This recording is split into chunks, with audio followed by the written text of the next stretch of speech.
Welcome to the West is Best podcast. I am Marlena Greasy, one of your regional directors, Hi, I'm Megan Brittingham. I'm the other Western Region Director.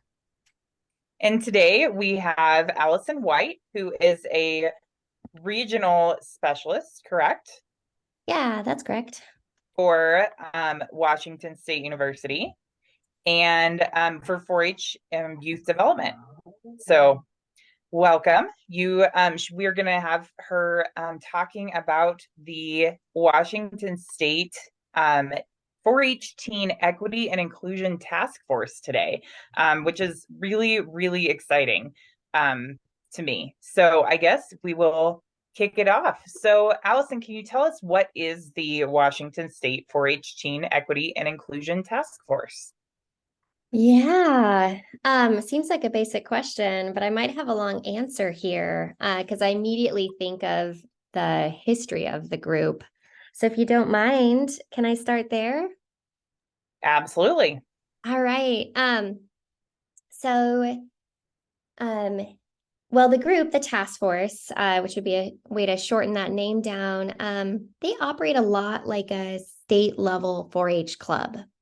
They do have leadership positions within their group, much like you'd see in a 4-H community club, but they're operating at the state level in order to provide a space for teens, anywhere in Washington State to engage.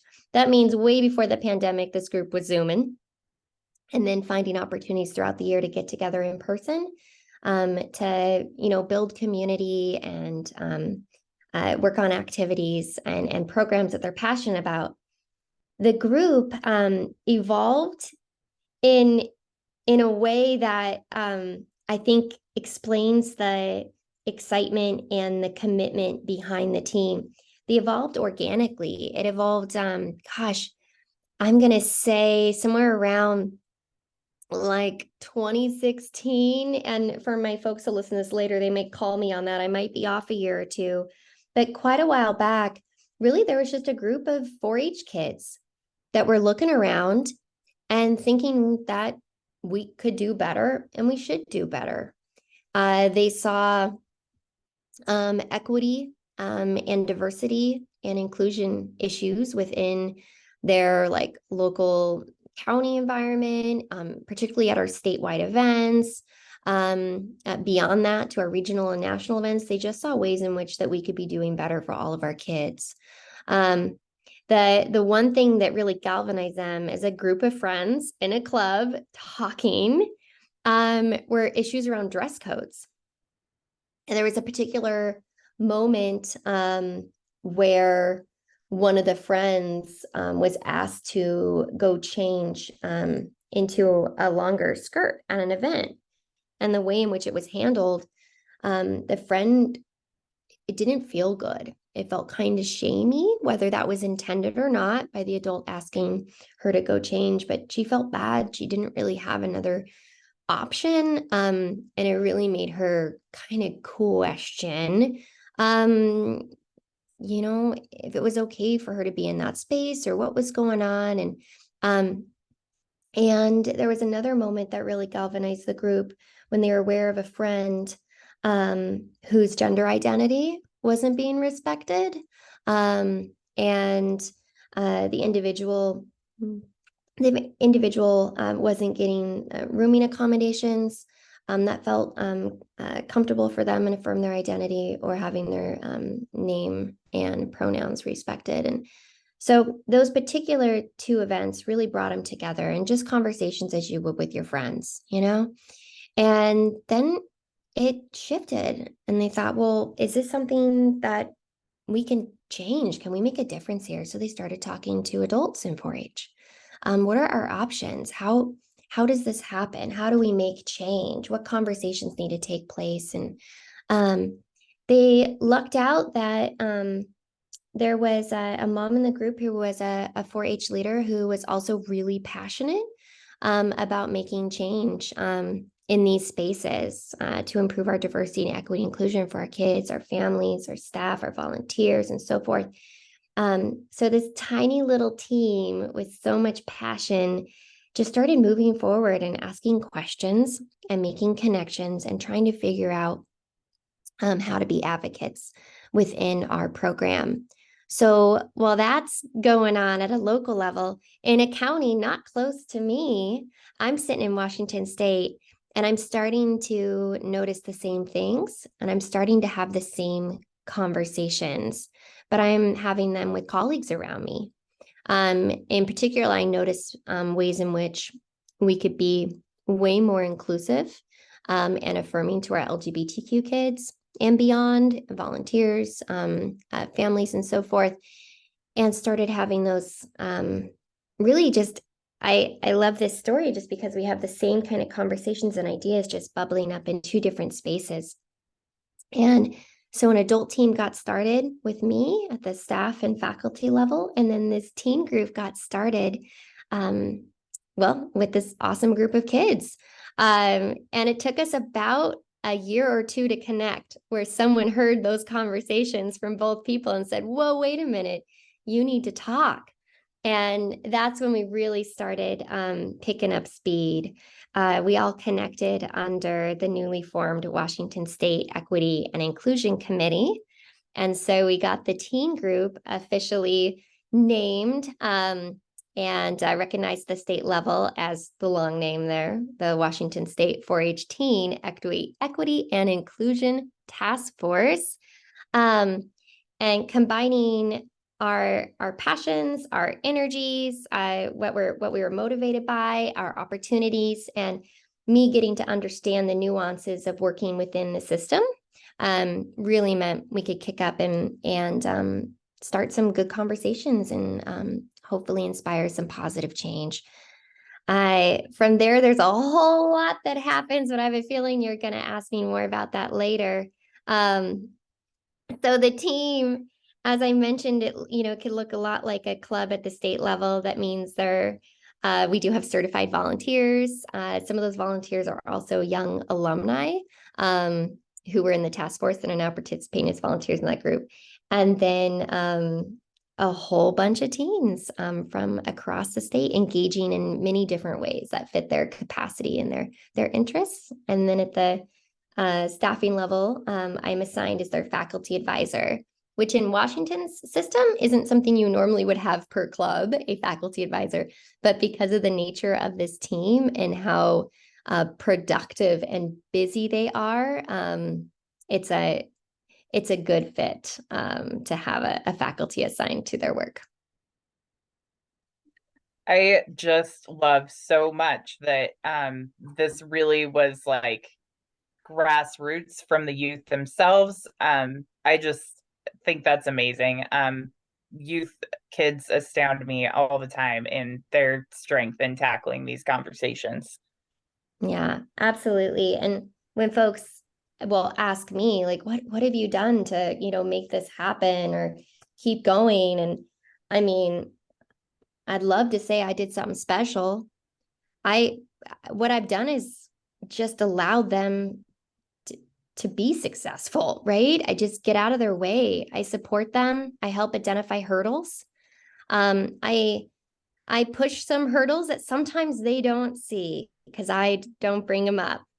I pay attention to creating spaces that will feel empowering to them, but really I need to get out of the way and let them, have those opportunities to learn about the topics they're passionate about, to engage with them, to support them, to pull funding like a magician, like rabbit out of the hat, to find ways to get them where they need to go, to travel to different events, to present workshops and meet others. It's just a lot of behind the scenes work just to help uplift them. But whether they're showing up is really them.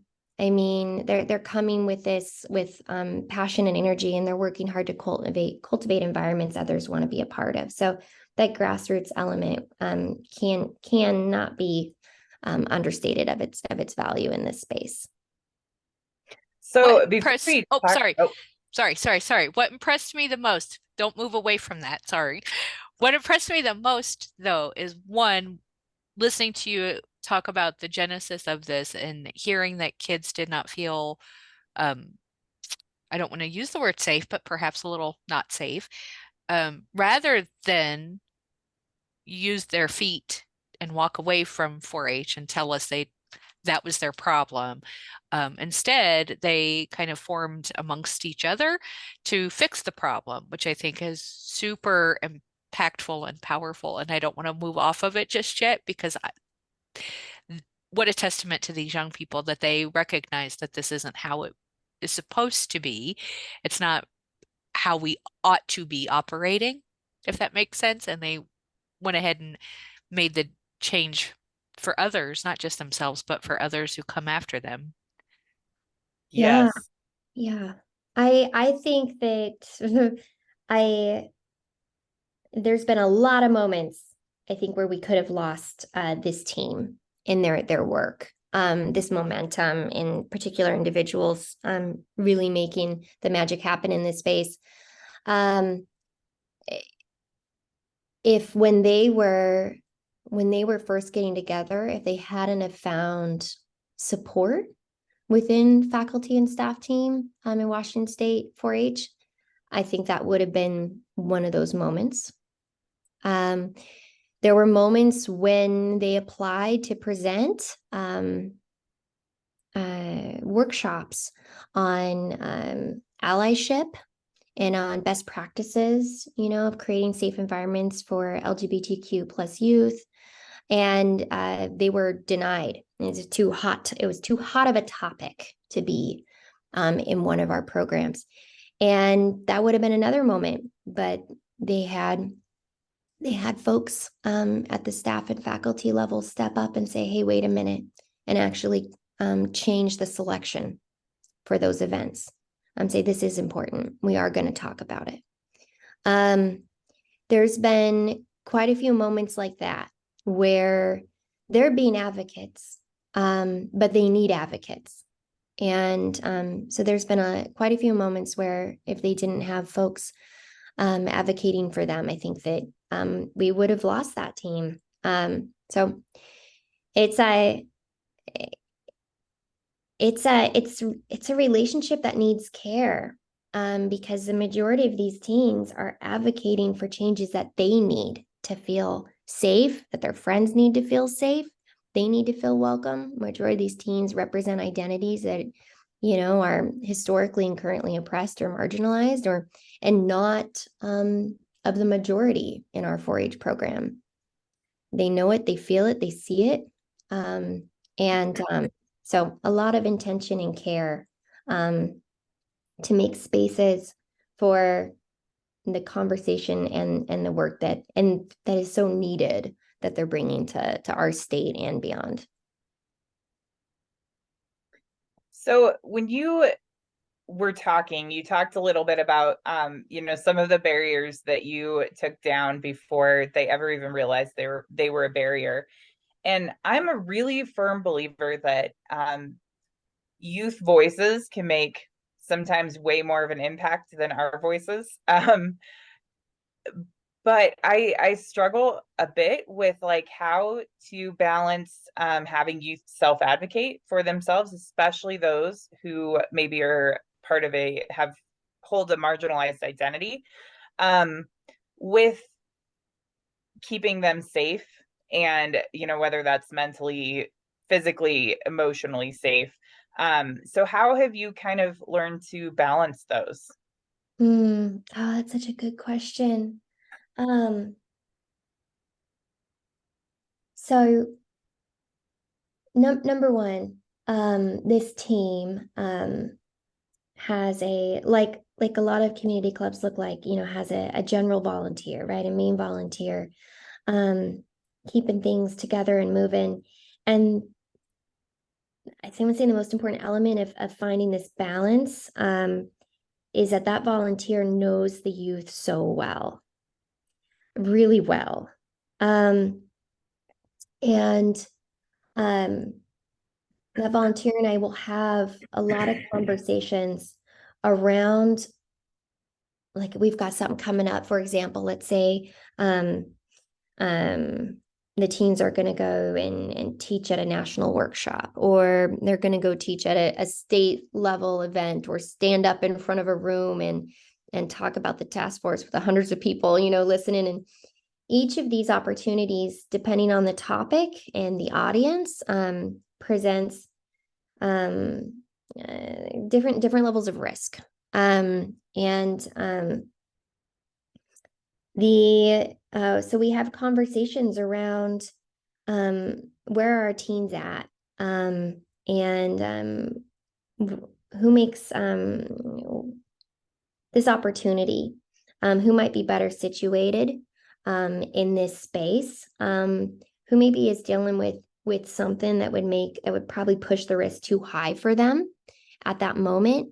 And it's this one level of, it's kind of like our first safeguard of figuring out how we can keep our kids safe. And the next level, of course, is being honest with all of the teens themselves, of what a space might look like, what kind of questions we might get, what kind of responses we might get. Could there be pushback to their work? They've got, and I'll mention, they have a variety of work, because it's all based on things that folks are passionate about. We already mentioned being passionate about dress codes. They're very passionate about making dress codes more equitable, removing unnecessary like gendering within dress codes, removing elements around shame of dress codes, elements connected to like social economic situations and dress and so forth. They've been really passionate about LGBTQ inclusion, researching best practices for how we structure or change our structure, our instruction, and our interpersonal and intrapersonal skills when creating spaces for others. They've also done climate injustice, so disproportionate impacts of climate change around the world. We've had youth work on learning about supporting youth with disabilities and cognitive differences, and they've worked a lot in the space of anti-racism. So, I mean, pick your topic. There's going to be a group of people who have something to say about, any one of those things, really. So we're honest with the kids. And, sorry, I use kids and teens interchangeably here, but I mean, this is a group of teens. And what do they expect? What questions do they think they might get, or what responses they think they might get? And then I'll share from, our volunteer will share from their perspective. I'll share from my perspective as faculty. And so sometimes I pull back the curtain a little bit. I'm aware of some hurdles that maybe they haven't seen yet, and I'll share some of those things. And what we'll do is we'll practice. We actually do like role playing. Maybe you've heard of an activity called Theater of the Oppressed. It reminds me of that activity, which they do often. But we'll do some role playing where we practice responding to questions. We practice being honest and kind at the same time. We practice knowing where our safety nets are. Like, what is the signal or look you're going to give to me or your volunteer or your alumni support that's going to say, hey, can you take this one? We practice those situations so that the teens know it's not without risk to engage in these conversations in big rooms where folks may not be coming from the same place you are. But we're going to build tools so that they can feel more comfortable with those risks, and they can feel safe taking those risks, and they know they're never alone. They've got a team of adults and our young alumni adults who can step in and support. Do we get it right every time? No. Sometimes how people respond to their work is really combative, really aggressive, or Um, and man, it feels bad. Or sometimes we get a question or a comment or response live, like just out of left field that maybe we weren't anticipating. And so sometimes it is really hard for the teens. And that is something as a grown up working so hard to provide safe spaces for the kids, and that's just hard on my heart, and it's hard on the heart of all involved. But I also we know that when we have these hard moments, when there's like big feelings and tears and hugs needed and high stress responses, that the teens are experiencing this surrounded by people who are supporting them. We can talk through it. We can get through it together, and they will stay, because they're not blind to the hardship of this work and the responses to identities they hold or identities they care about and want to make a difference for. But I recognize as a youth development professional how valuable it is for them as they choose this challenge, but they'll experience this challenge surrounded by people who will support them. And we will debrief it together, and we'll process it together, and we'll find strength in that community, which, it's worth its weight in gold when it comes to helping these kids build skill sets, to be the advocates and change makers that they strive to be. Yeah, talk about life skill development. Yeah. It sounds like you have a really amazing amount of trust, which is, when we look to the 4-H model, you all are really modeling those youth adult partnerships in a really incredible way. So kudos to you. The way that you are able to empower these youth is just amazing to me. So before I get all teary, no crying on the podcast. You're funny. How do youth become a part of the task force? Yeah. So the task force decided to basically keep their enrollment up year round, because there's always something to engage in. And there's not there is a flow to the year, that's for sure, but it doesn't look the same as, let's say, a community club that's really focusing on getting their projects ready for fair, let's say, at the end of the summer or so forth. So if there's a website, oh man, I'll be honest, I would just Google Washington State Teen Equity Inclusion Task Force. It will take you to the WSU Teen Opportunities page. I just don't know that exact link off the top of my head. But on that Washington State 4-H Teen Opportunities page, there are links to their application. They created a Google form for people to fill out. There's also links to learn more about the task force, connecting to their social media, and connecting to a website that the teens made. And I adore that website. If folks jump on it, not everyone is featured on it. The task force is always a little bit bigger than maybe it may seem, depending on how people wish to be recognized or wish to engage. But does share about some of the task force members. It shares workshops they frequently do and get asked to do across the state and nation. And some resources that they found helpful, as well as occasionally on rotation, there's different teens blogs about stuff they're passionate about. Everything from equity issues to like food. So it's kind of fun. It's a space for them to connect and share with others. And it's for looking on the website when you can apply to be a member. You can be as young as 12, so true blue, kind of intermediate aged 4-H member. And then you also have mentioned a couple different times you utilize young alumni as volunteers. So those are identified as kiddos between the ages of 19 and 25 recognizing I just used the word kiddos, but they're young adults. And they kind of serve as, so these young adult volunteers may be former members of the task force itself, or just young adults who are new to the project and want to pitch in and help. Yeah, it's been all of those things. And the task force generally, average age of members is probably around 16, 17. We absolutely go younger, and yes, we go older. I would say that's hitting our average for our teen members. There have been times when we had increased interest from middle school aged youth.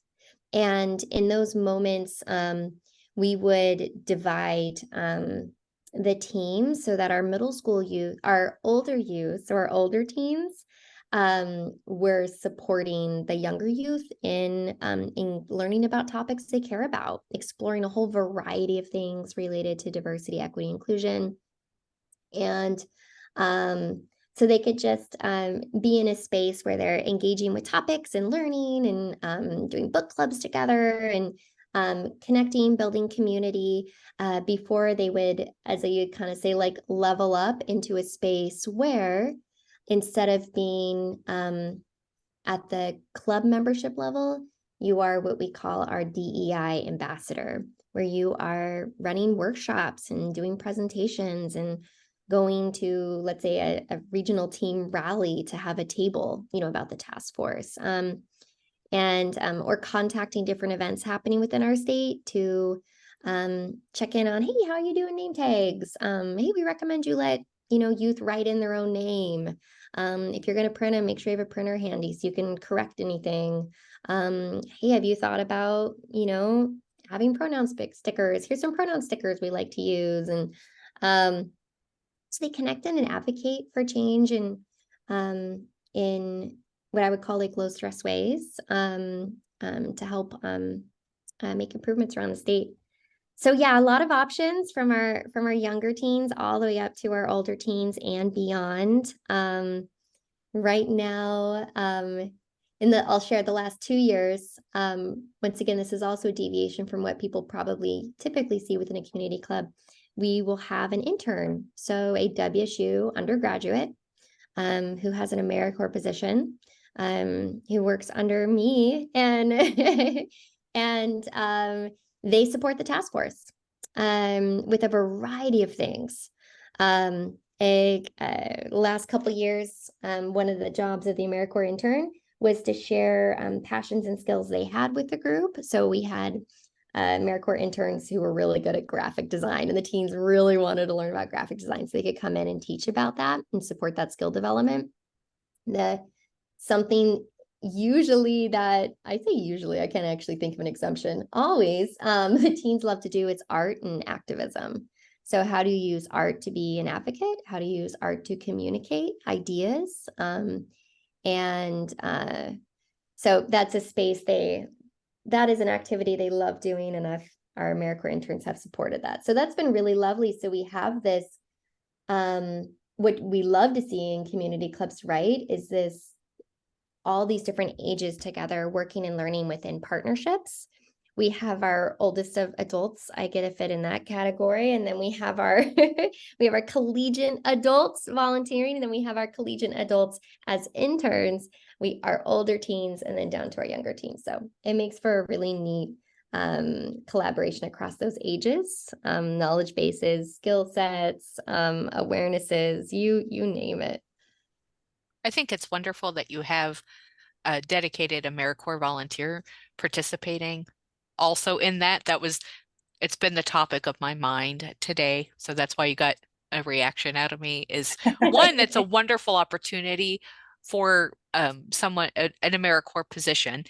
And two, Marlena and I were saying earlier that comparable in our states that have kind of state leaders council or state young leaders council or leadership team, one thing that I've admired about what I've learned so far is that you are working very intentionally to give these young people the tools they need to go out and and do things. So you're not saying, okay, now you're on this team and away you go. You're going to go present at a meeting or whatever it is, but you're preparing them with those skills foundationally and recognizing that that's a lot of work. And so there's someone, this AmeriCorps person is taking the burden off of you specifically and your volunteers as well.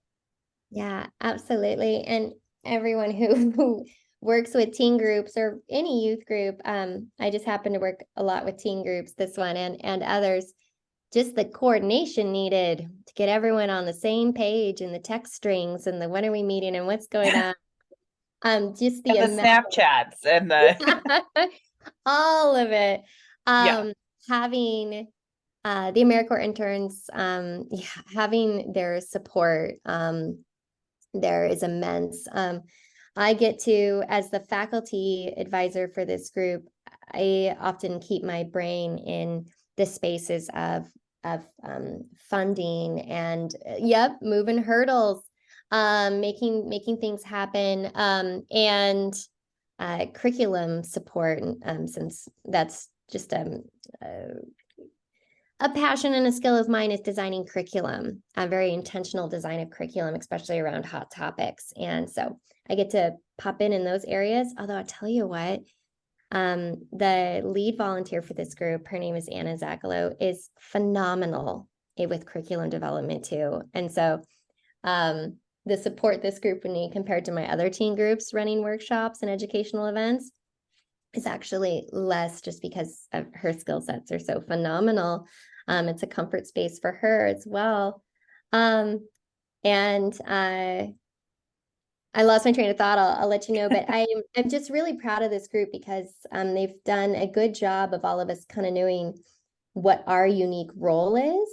And so that we can keep moving forward. Like I said, it hasn't been without hard moments. I mean, there's been lots of hard moments that we needed to push through, but it was never that we all, when one of us was struggling, the other one could be stronger, and we could find our way through that movement. And anyone engaged in I'll say change making, systems change and change making. I mean, it is hard, tough, slow work. You can see big changes, within an individual or a small team, but I mean, we're talking about a huge system. We're talking about a big program.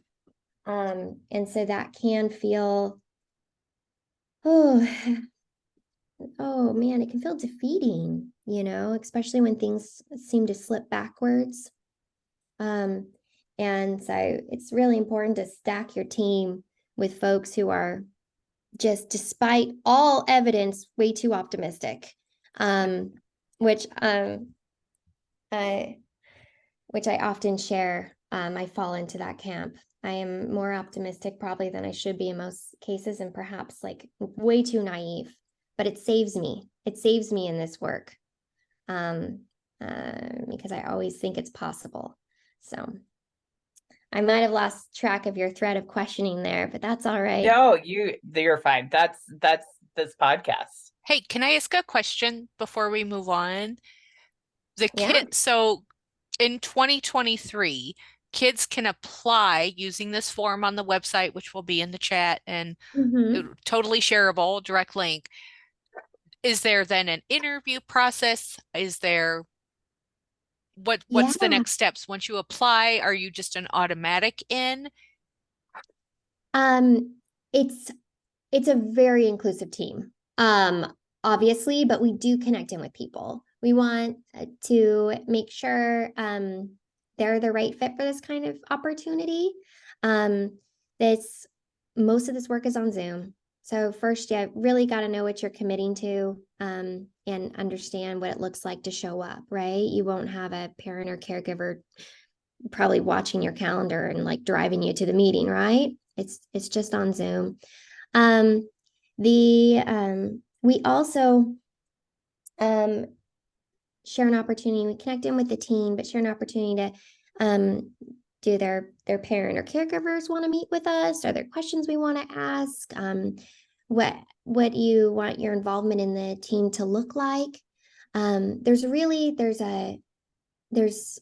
different reasons why folks engage.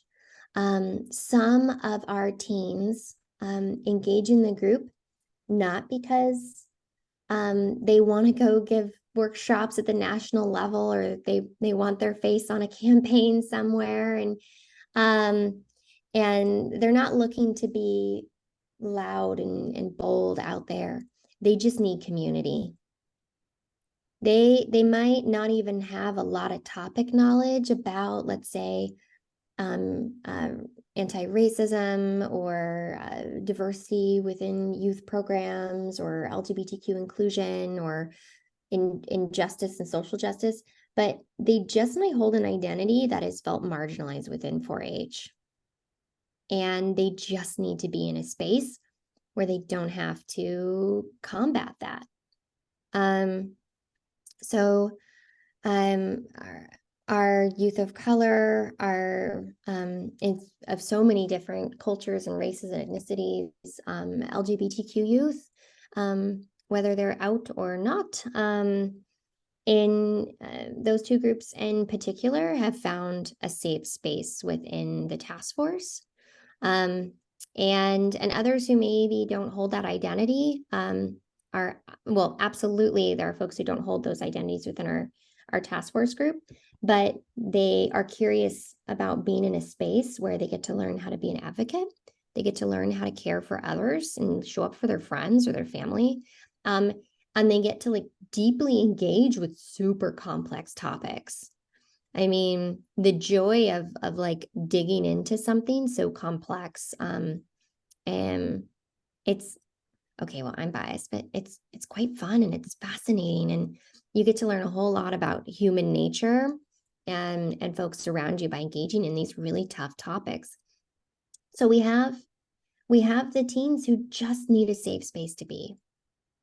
And we absolutely welcome those folks. And so we know that we have teens who aren't going to stand up and do public speaking, right?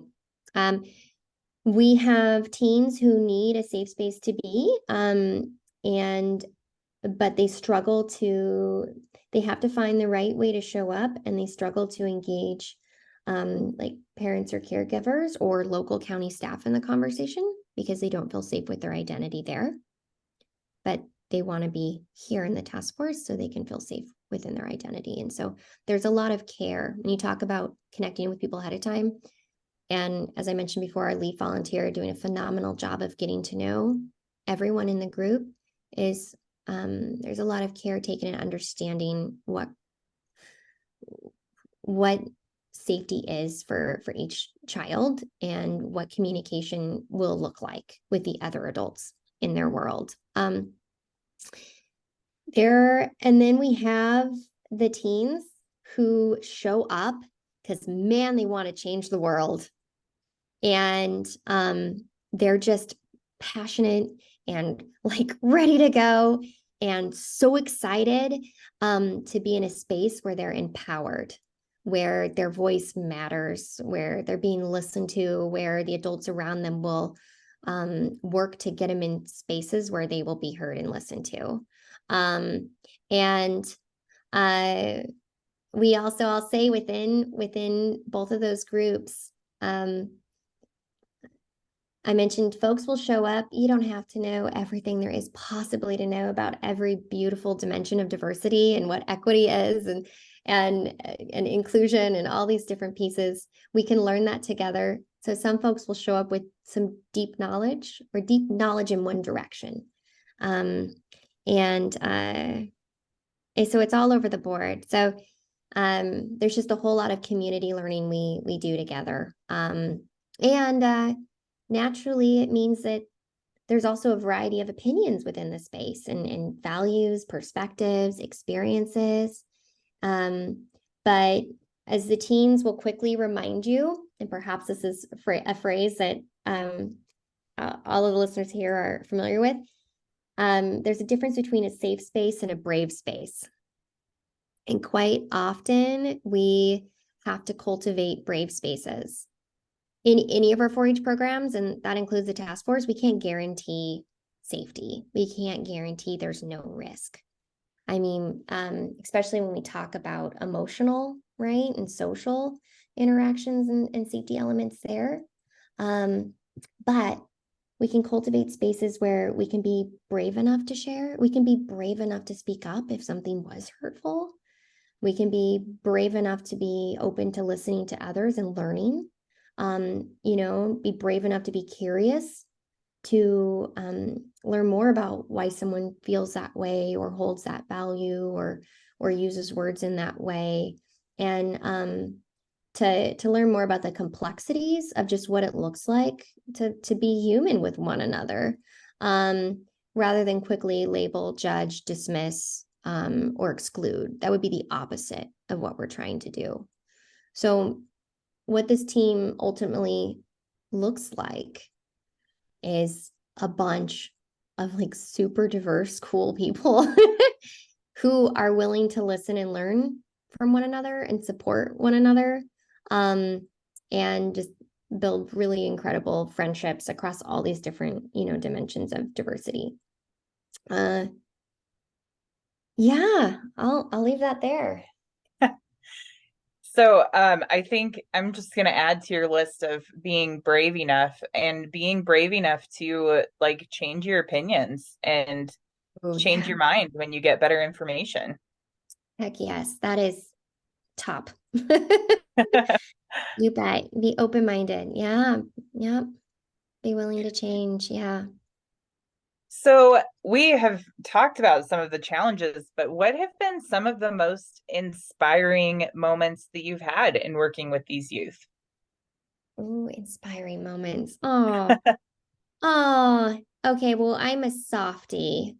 So, I mean, each time I see them present, especially when it's the first time a teen's presented and they're tackling a big topic in a big way, in a big form. I mean, folks can tell when I work with the teens, I get like that, I don't know, that like proud mom energy where I'll totally get tears in my eyes. I'm so proud of them, especially when getting to that moment, we've gone through hurdles. Their workshop was initially denied, or they, folks shared, hurtful comments. Other teens shared hurtful comments, or faculty or staff or beyond admin have shared hurtful comments. I'm just real proud of them in those moments where they keep going. I'm also, I feel very inspired by them. Several times, several of the task force members have done youth panels, at different conferences or events, specifically about diversity, equity, inclusion, or specifically about LGBTQ inclusion. And so proud of them for speaking their mind and asking for, they're a group of kids asking as adults just to be kinder. What they ask for is so simple, but it's so powerful. And I'm just so inspired for them for getting up and sharing that message, not just for themselves, but just, for everybody, for all of our kids. So there's been plenty of moments, and you can't see it, I'm staring at some artwork one of the teens made me several years ago. I keep it up in my office. It says, "Find joy in the journey." One of our first, we do 2 campouts a year.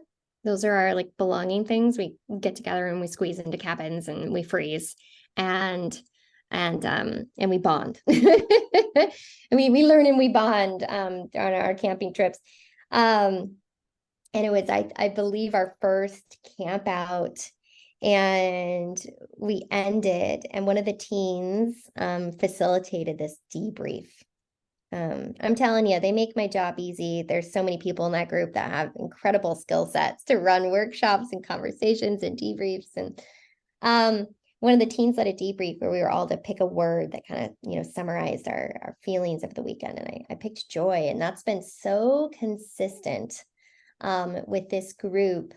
The amount of tears and hardship of this work is intense, but the joy always overwhelms it when I get to work with them. They're so inspiring to see this like next generation of cool humans who are paying a lot of attention to the experience of those around them, just like demonstrating, compassion and empathy and connection and desire for community. And so it's joyful and it's inspiring, and moments when I'm having the toughest time just in my role period, my job in all of its ways.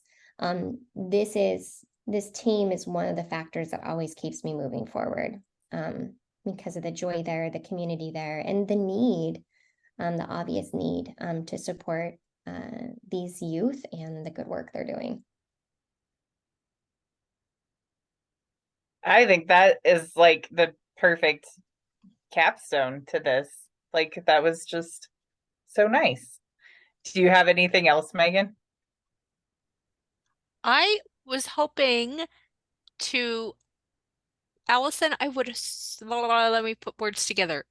How did whatever became of the adult faculty staff version of this? Do these two groups meet Oh, ever? Do they ever have opportunities to cross paths? I wish I had a better answer for you, but I'll just give you the truth. The adult version of this team, so our Washington State 4-H Equity and Inclusion Committee, initially was big and vibrant. That was around 2018, 2017, 2018, 2019. You may know where I'm going with these series of dates.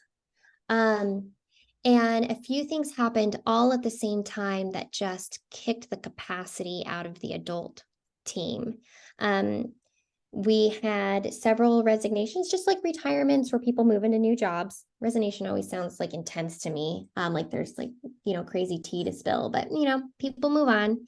And it just so happened the majority of the folks who moved on out of Washington State 4-H at the faculty level were in that group.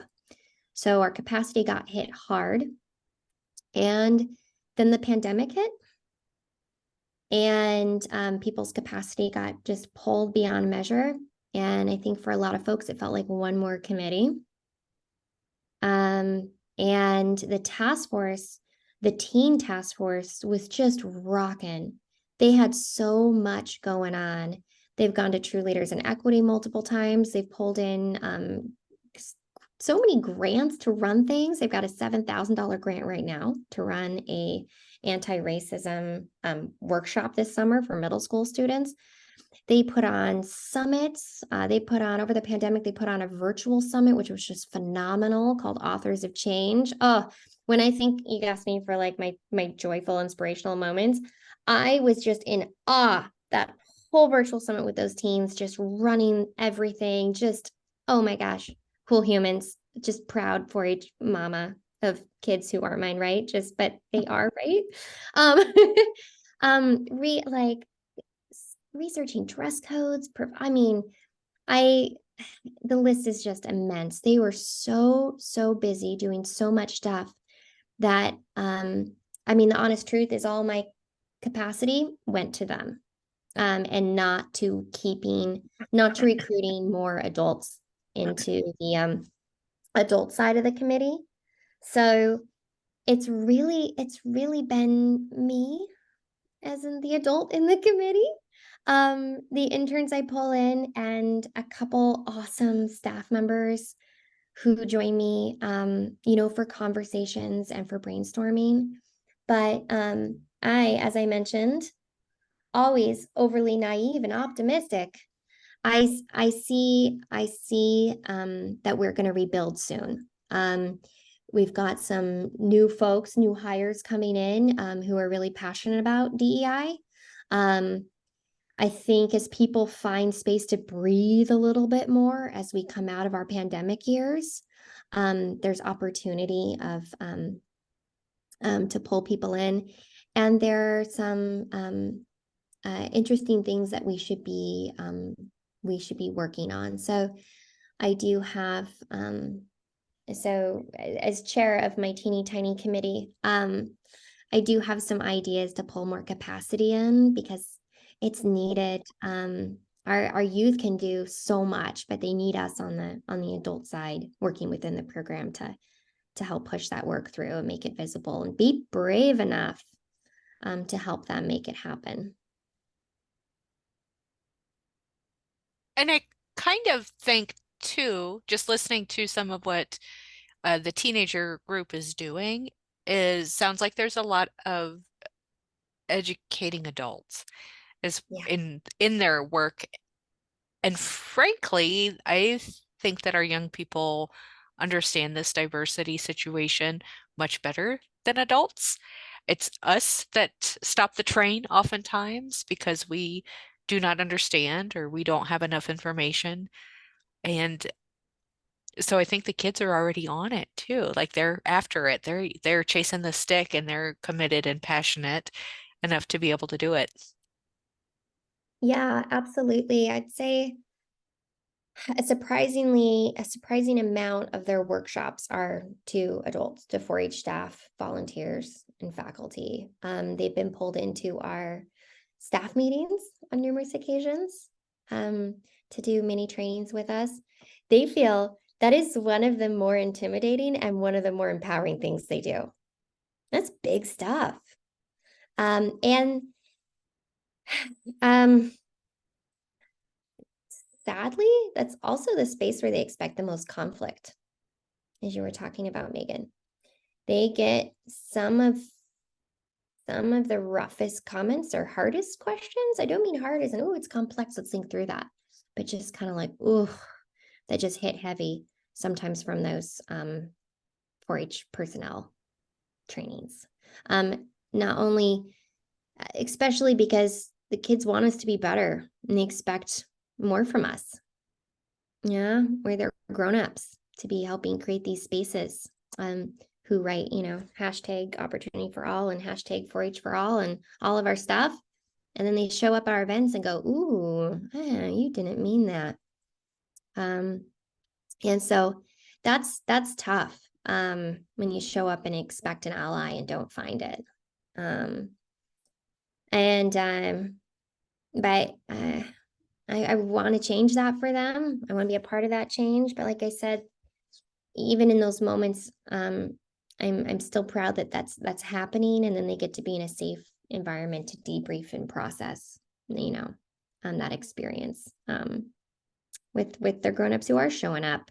And I do see a shift in the amount of us 4-H adults, I'm just going to call us lots of different things, who are being more vocal and transparent and who are showing up and saying, hey, we need to have this conversation, and hey, we need to do this.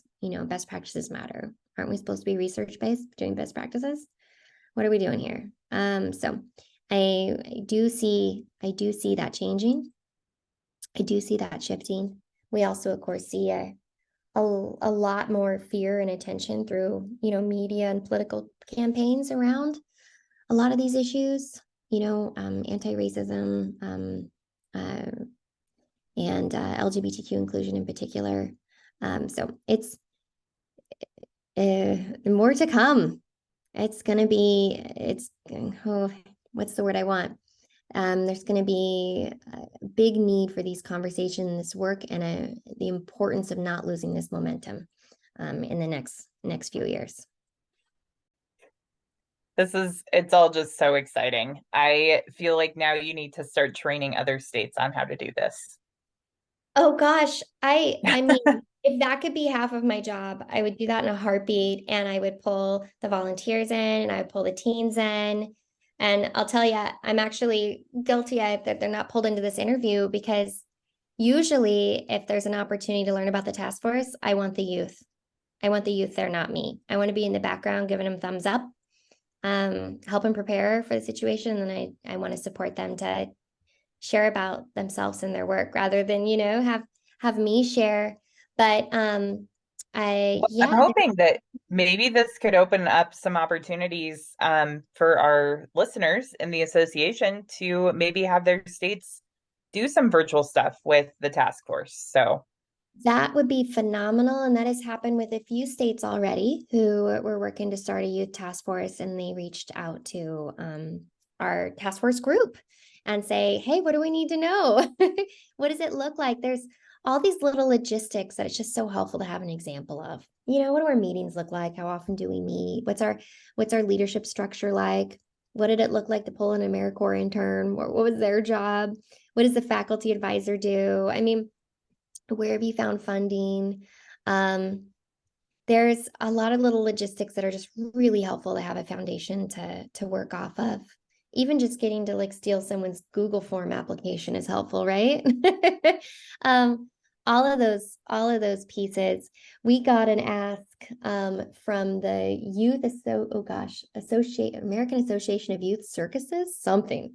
I'm gonna get that wrong, but basically it's like kids circus performers in America, and they want to start a DEI group for youth, and they reached out and will you do a training with us? We've got Allstate reached out a few years back. Like I said, several state programs, national. When I mentioned empowering the youth in this group, I mean, people are contacting them asking for their expertise, which is, it's just really lovely that they get to be in a position to know that they're affecting change and being recognized as experts within these spaces and creating these spaces. Just so cool. That's wonderful. It really is. I think I am out of questions. Well, I mean, not really. I have lots more questions, I'm sure, that I will think of. But Megan, do you have anything else? No, Allison, do you have anything else we need to know? Oh, the truth is I'll never stop talking if you give me a reason to talk, but I'll respect our timeline here. And if you're looking for more pieces to share along with your podcast, let me know. I've got some write-ups and some videos the teens have made, which are really powerful, and something I could share as well. I can throw a 6-slide set of information your way that more context to the group, and specifically talks about intersections of social justice and 4-H. That might be interesting to some folks to dig through, and a whole bunch of really fun, joyful pictures of everybody. Yes. Live your truth, man. Thank you so much, Allison. This has been delightful. Thank you. This was really fun. I really appreciate the opportunity.